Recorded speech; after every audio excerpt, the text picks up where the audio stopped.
জয় গুরু খামখেয়ালি প্রাণ চ্যানেলে আপনাদের স্বাগত। আজ আমরা পড়ব সেবা তত্ত্ব। জয় গুরু। জীবে দয়া বাক্যটি জীবের অস্থিমজ্জায় বিজড়িত। পৃথিবীর যাবতীয় ধর্ম সম্প্রদায়ের মধ্যে এই বাক্যটির ব্যবহার দেখিতে পাওয়া যায়, তবে সম্প্রদায়ভেদে রকমারিভাবে প্রযুক্ত হইয়া থাকে।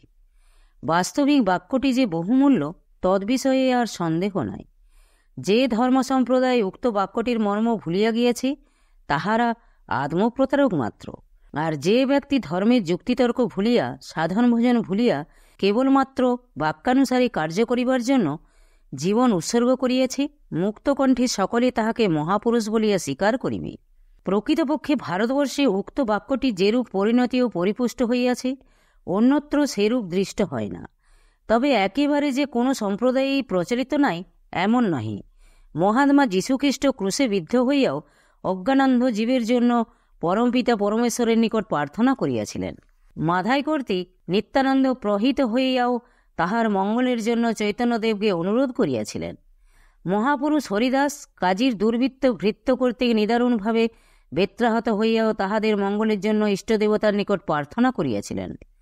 উক্ত বাক্যের বশবর্তী হইয়াই ভারতীয় হিন্দুগণ যাগযজ্ঞ পূজা অর্চনা ও শ্রাদ্ধ বিবাহাদিতে দুঃখী দরিদ্রকে অন্ন বস্ত্র দান করিয়া থাকেন। বুদ্ধদেব অহিংসা পরম ধর্ম বলিয়া উক্ত বাক্যটিরই পরিপুষ্ট করিয়াছিলেন, কেননা হিংসার বিপরীত বৃত্তি দয়া। সুতরাং হিংসা না করিলেই প্রকারান্তরে দয়া করা হইল। এই মহাত্মা মনুষ্য পশু পক্ষী কীট পতঙ্গকে পর্যন্ত দয়া করিতে শিক্ষা দিয়াছিলেন। জীবের দুঃখে তাহার প্রাণ প্রকৃতই কাঁদিয়াছিল।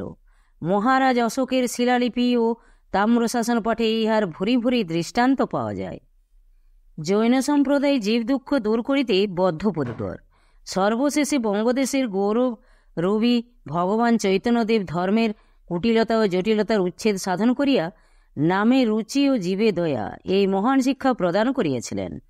বৈষ্ণব সম্প্রদায় হইতেই আমরা জীবে দয়া এই বাক্যটি প্রাপ্ত হইয়াছি। প্রাপ্ত হইলেও বহু পুরাকাল হইতে হিন্দুগণ উহার সদ্ব্যবহার করিয়া আসিতেছেন। এমনকি হিন্দু ছাড়াও পৃথিবীর অন্যান্য সকল ধর্ম সম্প্রদায়েই অল্পাধিক পরিমাণে উহার ব্যবহার দৃষ্ট হইয়া থাকে। অতএব প্রমাণিত হইল জীবের প্রতি দয়া করিতে সর্বধর্ম সম্প্রদায়ে এক বাক্যে ঘোষণা করিতেছে। সুতরাং উহা সর্ববাদী সম্মত বাক্য। জীবে দয়া সার্বভৌম ধর্ম। জীবে দয়া সার্বভৌম ধর্ম হইলেও উহার ব্যবহারে ধার্মিকের ভবিষ্যৎ অন্ধকার হইয়া যাইতে পারে। জীবকে দয়া করিতে গিয়া অহংকারের আগুনে দগ্ধ হইতে না হয়। পর উপকার করিব, পরের দুঃখ দূর করিব মনে করিতেই অহংকারের সৃষ্টি হইয়া থাকে। মহৎ ব্যতীত পর উপকার করিতে কে পারে? আবার মহৎ কখনো মহতের উপকার করে না, গরিব দুঃখীকে দয়া করিয়া থাকে। সুতরাং জীবে দয়া করিতে গেলে আপনা হইতে নিজের মহত্ব ও জীবের ক্ষুদ্রত্ব মনে হইবার খুবই সম্ভাবনা। পাঠকগণ, যুক্তিতর্ক ছাড়িয়া সরলভাবে ভাবিয়া দেখুন, এইরূপ সংশয় হইতে পারে কি না। যে বৈষ্ণব সম্প্রদায় হইতে এই বাক্যটি পাওয়া যায় তাহাদিগের প্রধান শিক্ষা এই যে তৃণাদপি শুনিচেন তরৈব সহিষ্ণুনা। আপনাকে তৃণ অপেক্ষাও লঘু জ্ঞান করিতে হইবে, তাহা হইলে উক্ত বাক্যটির সঙ্গে বিরোধ হইয়া যাইতেছে। যে আপনাকে তৃণাপেক্ষা লঘু বলিয়া জানে সে আবার অপরকে দয়া করিবে কি প্রকারে? মুষ্টি ভিক্ষুক রাজরাজেশ্বরকে কি রূপে দয়া করিবে? বড়ই হাস্যজনক কথা। তবে কি জীবে দয়া কথাটি নিরর্থক? না, উহার সদর্থ আছে। এখানে জীবে দয়া করো অর্থাৎ জীবের সেবা করো। দয়া অর্থে সেবা ভিন্ন আর কিছুই নয়। তৃণ অপেক্ষা লঘু হইয়াও জীবের সেবা করিতে বাধা নাই। মহারাজের বেতনভুক্ত ভৃত্য মহারাজের সেবা করিতে থাকে। দয়া কথাটি অহংকারে পূর্ণ, আর সেবা কথাটি পরম সাত্ত্বিকভাবে ভরা। সেবা শব্দটি পরম পবিত্রতা মাখা। মনে হইলেই হৃদয় সাত্ত্বিকভাবে পূর্ণ হয়। সুতরাং জীবের সেবায় অহংকার অভিমান চূর্ণ হইয়া চিত্ত শুদ্ধি হয়। বিশেষত ব্যষ্টি জীবজগতের সমষ্টি ভগবানের বিরাট শরীর। শাস্ত্রে আছে বিস্তার সর্বভূতস্য বিষ্ণুর বিশ্বমিদং জগৎ। বিশ্বজগৎ ও সর্বভূত বিষ্ণুর বিস্তার মাত্র। তবে কি তুমি ব্যষ্টিজীবে দয়া করিয়া সমষ্টি ভগবানকে দয়া করিতেছ?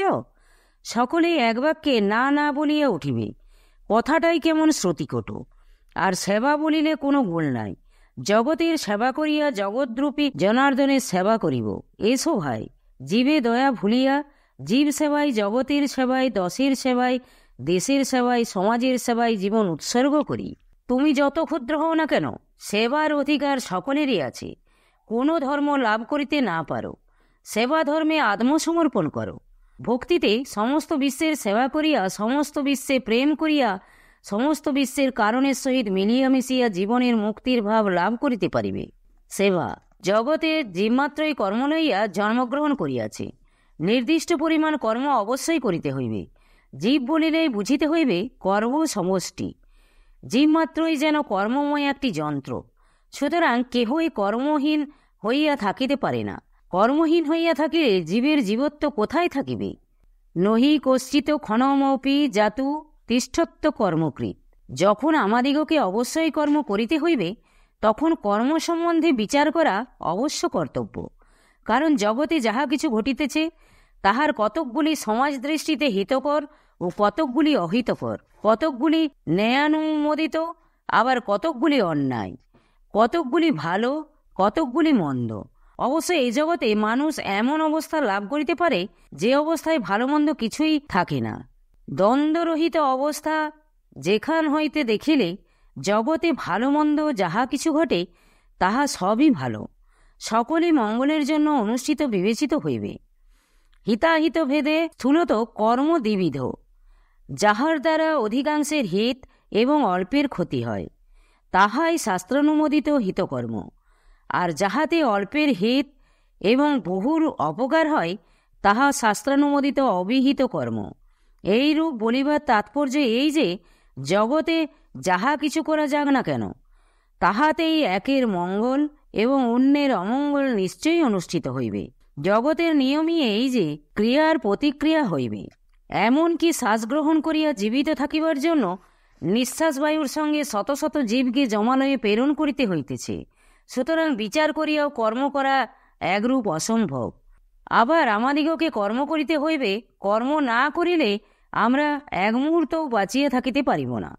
অতএব আমাদিগকে শাস্ত্রানুমোদিত যথাসাধ্য বিহিত কর্মের অনুসরণ করিতে হইবে। আবার কর্ম করিলেও কর্মফলে লিপ্ত হইতে হইবে।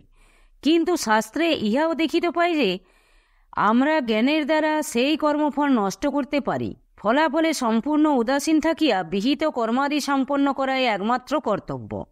ইহাতে আমরা দেখিব যে, আমাদের অহংরূপ ক্ষুদ্র গণ্ডি ভগ্ন হইয়া বিশ্বে মিশিতেছে এবং আমাদের চরম লক্ষ্য ভগবানে পৌঁছিতেছে।